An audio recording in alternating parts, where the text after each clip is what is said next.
Vamos agora falar da nona questão. PMMG também, aspirante. Vamos lá. Analise assertivas abaixo com relação ao Código Penal. Disse crime doloso quando a agente quis o resultado ou assumiu os riscos de produzi-lo. De acordo com o Código Penal, tá certinho. A gente sabe que, na verdade, não é bem só assumir o risco, né? É assumir o risco e aceitar o resultado. Mas a pergunta é muito clara em relação ao Código Penal. Então, nós vamos falar do texto que está no artigo 18, inciso 1º do Código Penal. Ok? Então, a definição que está no artigo 18 é inciso 1 do Código Penal, é disse o crime doloso quando a gente quis o resultado ou assumiu os riscos de produzi-lo. Primeira assertiva correta. Segunda, responde pelo crime o terceiro que determina o erro. Certíssimo. Está lá no artigo 20 e seus parágrafos. O erro determinado por terceiro. Responde pelo crime o terceiro que determina o erro. Terceira assertiva. Não há crime quando o agente pratica o fato em estado de necessidade, legítima defesa e estrito cumprimento do dever legal e no exercício regular de direito. São as excludentes da ilicitude, que estão previstas lá no artigo 23 do Código Penal. Está certíssimo. Texto de lei também. Vamos seguindo. Inciso 4º.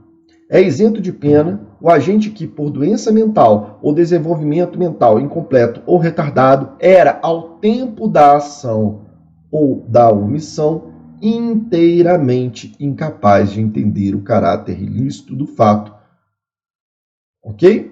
Ou de determinar-se de acordo com esse entendimento. Tudo certo, moçada. São todas assertivas corretas. Vamos ver aqui a letra que nós vamos marcar? Letra B. Certinho. Vamos seguir em frente. Vamos falar agora de mais uma questão agora de soldado. Soldado do Corpo de Bombeiro, agora do Piauí. Vamos lá? Considerando o previsto no Código Penal. Perceberam que as questões sempre trazem assim, considerando o previsto no Código Penal, de acordo com o Código Penal, de acordo com a nossa legislação. É texto de lei, moçada. É isso que você precisa para essas provas. E quando a gente estiver falando então, com vocês de parte especial, é texto de lei. É ler os artigos. Ler os artigos e focar nos verbos. Tá certo? Às vezes a gente não tem tempo de trabalhar todos os artigos, ou de adivinhar qual é o artigo específico que vai cair na sua prova, qual é o crime específico, furto. Nós tivemos uma modificação recente no texto da lei do furto, né? Por exemplo, o crime de perturbação. Pode cair qualquer um. Na verdade, são muitos artigos, né?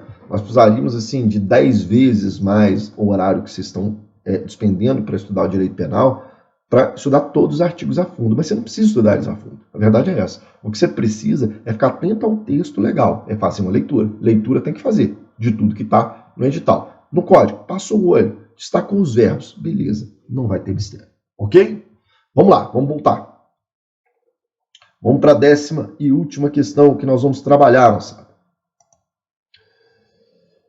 Então, de acordo com o Código Penal, assinale a alternativa correta. Salvo disposição em contrário, pune-se a tentativa com a pena correspondente ao crime consumado, diminuída de 1 a 2/3. Exatamente o texto do parágrafo único do artigo 14. Artigo 14, parágrafo único, diz que a pena da tentativa, em regra, ou salvo disposição em contrário, né? É a pena do crime consumado reduzida de 1 a 2/3. Então a primeira está correta. Vamos ver as demais? Vamos analisar as demais. Não há crime quando o agente pratica o fato em estrito cumprimento do dever legal e no exercício regular de direito. Até aqui está tudo certo. Vamos ver o final? Sendo juridicamente irrelevante eventual excesso. Olha, mas o sujeito responde pelo excesso na forma dolosa ou culposa. Então a parte que está errada é a depois da vírgula. Tá certo? Sendo juridicamente irrelevante, não. O sujeito responde pelo excesso. Estava certo até a vírgula. Vamos seguir em frente. C. Ninguém pode ser punido por fato previsto como crime, senão quando pratica dolosamente. Opa, peraí. Faltou um salvo de disposição em contrário aqui.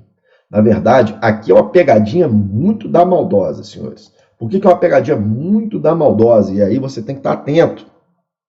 O artigo 18, parágrafo único, ele diz que não se pune o fato, salvo disposição em contrário, não se pune o fato quando ele não é praticado dolosamente. O que significa isso? Significa dizer o seguinte: olha, só quando a lei prevê de maneira diferente, só quando a lei prevê o crime na forma culposa, é que pode-se punir aquele fato de forma culposa.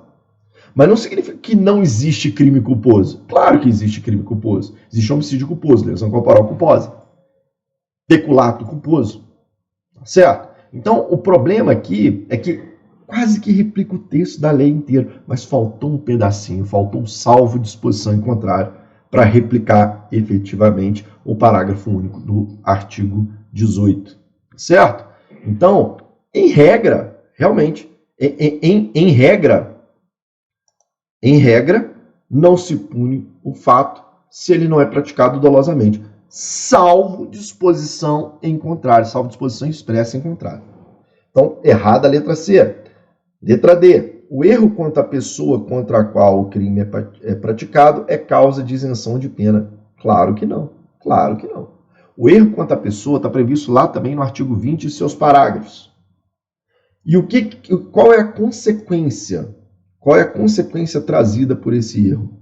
Você responde como se você tivesse praticado o crime contra quem você queria praticar. Eu queria matar uma pessoa e matei outra. Eu respondo como se eu tivesse matado essa, com as agravantes, atenuantes, todas as circunstâncias que podem influenciar na pena, como se eu tivesse matado aquela que eu queria matar. É essa que é a consequência. Mas eu sou responsabilizado normalmente. Ok? Vamos lá, vamos voltar. Vamos acabar aí as nossas análises, né?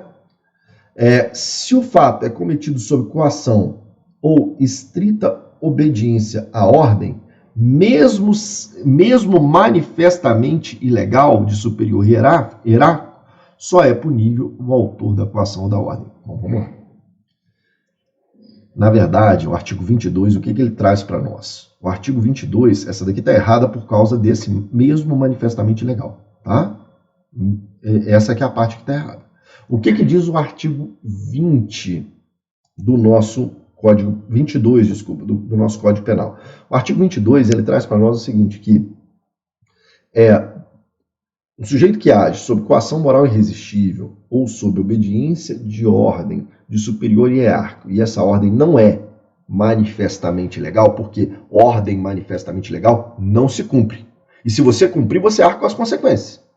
Ordem legal não se cumpre. Tá certo? Agora, se a ordem não é manifestamente legal e você está enganado porque está acreditando no seu superior hierárquico, aí só é punível o seu superior hierárquico. Ok? Então, essa questão está equivocada porque ordem ilegal não se cumpre. Vamos saber